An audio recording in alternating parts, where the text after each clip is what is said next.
гишүүдийнхаа энэ өдрийн мэндийг хүргэе. Тэгэхээр яг хоо гишүүд манай өмнө ярьсан гишүүд маань бас бодлогын асуудлууд хөндөж байна л да. Ер нь зарчмын хувьд бол төсвийн бодлого юундээ суурилах вэ гэдэг бол ойлгомжтой байгаа шүү дээ. Бид сонгуульд өрсөлдөхтөө намууд бол сайн дураар санаачлага гаргаж одоо өрсөлддөг, амлалт эдгийн цаана санаачлага явуулдаг. Сонгуульд ялж одоо орж ирээд би засгийн газрын мөрөө хөтөлбөргээ 4 жилийн хугацааны ийм улс төрийн чиг шугамаа бол тодорхой одоо болгож батлуулдаг. За тухайн жилдээ бол нийгмийн эдийн засгийн үндсэн чиглэл буюу тэр улс төрийн чиг шугамаа тухайн жилд ямар ажлыг хийх юм бэ гэдэг ажлын төлөвлөгөөгөө үндсэн чиглэл тусгадаг. Тэрийг нь болохоор зэрэг бас одоо улс орны эдийн засгийн төрөний хэлдэг хувийн хвшлийн болон бусад хүчин зүйлүүдийн нөлөөллийг харгалзаад Монгол банк бол мөнгөний бодлогоороо бол энийг хазаарлах буюу одоо тохируулах юм чиглэлээр бол мөнгөний бодлогын асуудлыг оруулж ирж явдаг.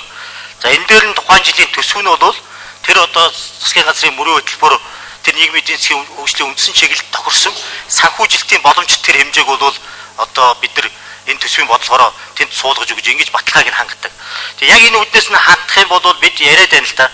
Бид сонгуульд орох үедээ гаргасан санаачлагаа мөн засгийн газрын мөрөө хөтөлбөрөө тэрийгэ санхүүжүүлэх мөнгөөр байн хомсдож дутагдчихэ.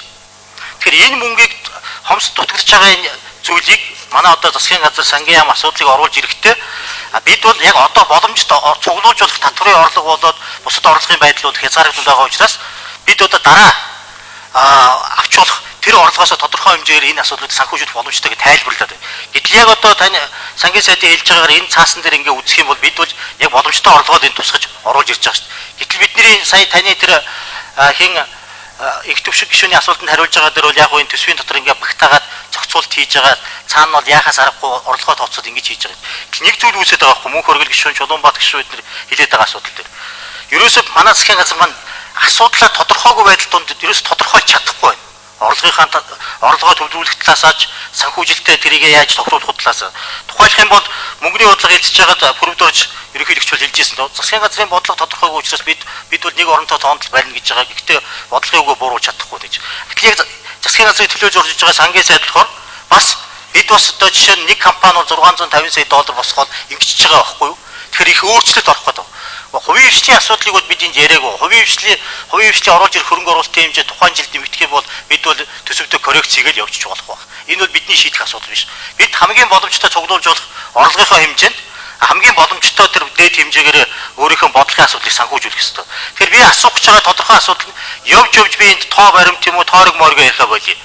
Энэ төсвийн төлөвлөлт боловсруулалтын арга зүй чинь танаа сангийн амд хадгалагдаад байна шүү дээ. Яг зарчим шалгуур нь юу байх вэ? Төрөний хэлдгээр ямар хүн амтай аймаг нь ямар хэмжээний орлоготой орлого татан төлөвлөх юм мөн ямар хэмжээний татаас авах юм ямар хэмжээний санхүүжих шаардах хэрэгтэй байх юм.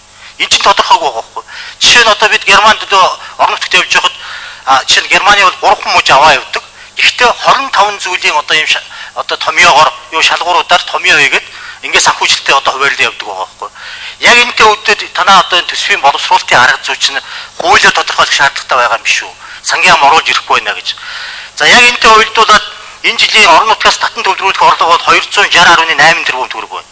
Гэтэл эргүүлээд 10 аймагт 20.9 тэрбум төгрөг олгохоор цаана 240 тэрбум төгрөгийг бол ерөөсөө зүгээр аваа үлдчихэ. Тэгэхээр энд хэлэх гэж байгаа нь Улаанбаатарт 99 тэрбумыг төвлөрүүлэх гэж байгаа байхгүй. Тэгэхээр бид яриад байгаа сая орон нутгийн их мэдлийг би дэмбэл дарга 1 минут авчээ үргэлжлүүлээ. За. Скватрч. Явж яана. Төлөө авч. Нэмээд өгч скватрч. За. Манай ч дуусаагүй байна. Тий, тэгэхээр их мэдл орон нутгад шилжүүлнэ гэдэг байна. Сая манай нэмээд өг. Хилээд байна. Тэгэхээр энэ бол тийм амар биш ээ. Төсвийн шинжил яриад байхаар төсвийн нэмэгдүүлчихэр болохгүй. Энд чинь эхлээд захиргааных нь ажил үүргийг шилжүүлэх ёстой. Тэр захиргааны ажил үүргийг шилжүүлсний дараа зохион байгуулалтын задлал шилжүүлэх ёстой. Зохион байгуулалтын хяналт хариуцлагатай хамт шилжих ёстой. Тэгэхээр энэ ажил хийж байгаа энэ систем шилжсэний дараа мөнгө шилжихгүй бол энэ явахгүй. Тэгэхээр энэ асуудал дээр бол одоо сангийн ам юу бодож байна вэ? Ингээ асуудал төсөвтөр нь нэмэгдэх бол яриад шүү дээ. Ордогоод байна. Дараагийн асуулт бол би цагаа товчлоо хэлэхэд төрийн албан агчдын тоо улсын нэгдсэн төсвөөс 150 мянга байсан. Энэ жил эх жилийн төсөв дээр хэдэн одоо тоогоор тооцоолж оруулж ирж байгаа вэ? Энийг одоо хэлж өгөхгүй. Тэгээд татаас чинь одоо зөв байна уу буруу байна уу? Улаанбаатараас 99 тэрбумыг авчиж штэ.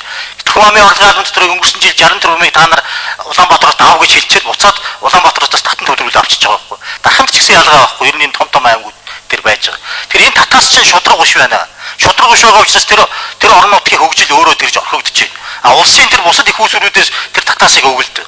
Заавал яагаад өөрсдийн бусад орон нут. За. Баярлж өгсөн.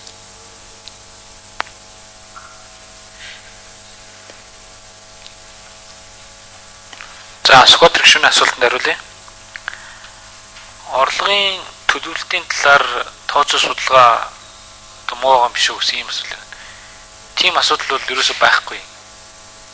Орлогч нь бол бүгдээ хуулиар үүсдэг учраас маш тодорхой байгаа байхгүй.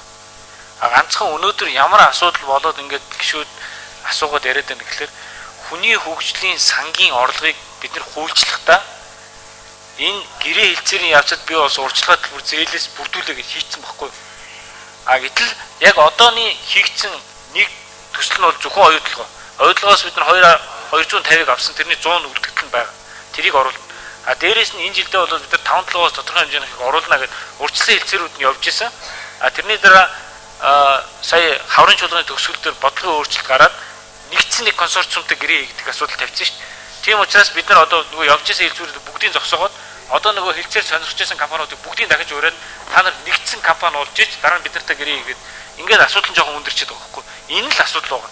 Энэ жилийн төсвийн үед бол өөр ямар нэгэн өндөрлийн тухай асуудал бол байхгүй байгаа. Яг энэ төсвийн одоо хуулийн боловсруулалт бол яг таны хэлж байгаа тэр үндсэн зарчим дээр суурилж байгаа. Тэгвэл бид нар 25 үзүүлэлт аваагүй 4 суур үзүүлэлт авч байгаа. Маш энгийн ойлгомжтой болохоор тэгээд тэрэн дээрээ үндэслэж бид нар бол орон нутагт хийгдэх хөрөнгө оруулалтын ерөнхий дүн гаргаж байгаа.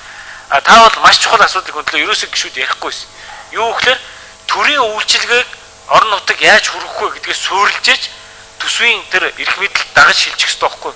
Тэр асуудал чи өөрөө төсвийн байгууллагын удирдлага санхүүжилтийн хуулиар маш нарийн зохион байгуулагдчихсан. А нэгдсэн төсвийн хууль чинь бол яадаг вэ гэхээр зөвхөн орлого зарлагыг зохицуулсан байдаг байхгүй. Одоо энэ хоёр хуулийг хоёрыг нийлүүлээд орлого зарлагын зохицуулалтын эргээд төрийн үйлчлэгээ яаж хүргэх вэ гэдэг асуудлыг орон нутг дээр нь 4 индикатораар үзүүлсэн ийм зохицуултыг хийж өргөн барьсан байна. Тийм учраас энэ намрын чуулганаар бол нэлээд том хилцүүлэг бол энэ дээр төвлөрж яригдах байхаа гэж ингэж бодож байгаа. А татаас уршгал сэлжүүлгийн хувьд бол ийм байна. Үнэхээр одоо урд нь бол манай ерөөсөн үндсэндээ эхлээ 3 аймаг дараа нь 6 аймаг бол бие дадаг байсан. Улаанбаатараас бүрэн бие дадаг байсан. Тэгээд дандаа татан төвлөрүүлдэг байсан. Тэгжээс нөгөө үлдэж байгаа бус аймагуд нь хүрдэг байсан. Одоо бол нэг 10 харьцаатай болж байгаа. Нийт татаа авж байгаа дүнгийн хэмжээ бол их байгаа. Зарим нэг аймаг дээр бол маш их хэмжээний орлого бий болчихж байгаа. А бодлогоос болоод зарим аймаг бие даажснаа бие дааж чадхаа болоод эргэж улсын төсвөөс татаас авдаг аймаг руу шилждэг. А харин одоо энэ шинээр боловсруулж байгаа төсвийн хувьд бол ерөөсөө аймгийн төсөв нь бол тогтвортой. А улсын төсвөөс нийт хөрөнгө оруулалтын дээр өгөх нь бол шууд томьёон дээр үндэслэж явж байгаа учраас ямар нэгэн хүний санал орохгүйгээр хүн амынхын тоо, төрийн үйлчлэгээ хүргэж байгаа арга хэмжээ, тухайн аймаг оронд дэд үтс хөгжсөн байдал, татварын хураалтан дээр менежмент нь хэрхэн ажиллаж байгаа гэсэн ийм үндсэн шалгаар үзүүлэлтүүдээр татаас уршгал сэлжүүлэг бол бүрэн зохицогдох учраас одоо сангийн яамны нэг мэрэгчлэлт юм уу, сангийн яам юм уу тухайн яамнаас бол хамаарахгүйгээр энэ томьёон дээр үндэслээд аймаг нь өөрийнхөө хөрөнгө оруулалтын үнцийг авчих. Дээрээс нь энэ шинэ хуулиар бол бид нар хүн амын орлогын албан татварыг татан авалтыг нь болж байгаа. 100% өөрөөр хүн дээр суурилсан гэсэн үг шүү дээ. Хин хаана их хүн амьдарч ин тэнд орлогын төвлөрөд илүү бий болно гэдэг энэ зарчмыг бол бүрэн суулгаж өгсөн ийм зохицуулалт хийж байгаа гэдгийг хэлэх гэсэн. За баярлалаа. А төрийн албан агчийн тоог одоо би өгөөдгөө. Төрийн албан агчийн тоо бол 160 243 болж байгаа энэ жилийн төсвөр. А энэ нэмэгдсэн тоо за нэмэ хариулж баярч өгсөн тэр Куамын тоо. Энэ төрийн албан агчийн тоо юунаас олж нэмэгдсэн бэ гэхээр Монгол мал хөтөлбөрийн дагуу сум болгон дээр 3 оронтой нэмэгдэж байгаа. Нэгдүгээр асуудал. Хоёрдугаар асуудал нь цагтаа хил хамгаалах дээр 3 анги нэгж байгаатай холбогдуулаад за дээрэс нь энэ нөгөө хилийн гарцсан дээгүүр нөгөө гал командын тусгай зориулалттай ангиуд нэмэгдэж байгаатай болж тэр чинь 4 ээлжээр ажиллах хэрэгтэй юм байна. дандаа ингээд хуульчлагдаад улсын хурлаар батлагдаад гарцсан энэ шийдвэрийн дагуу нэмэгдсэн ийм орон тоонууд байгаа хэлэх гэсэн. За баярлалаа.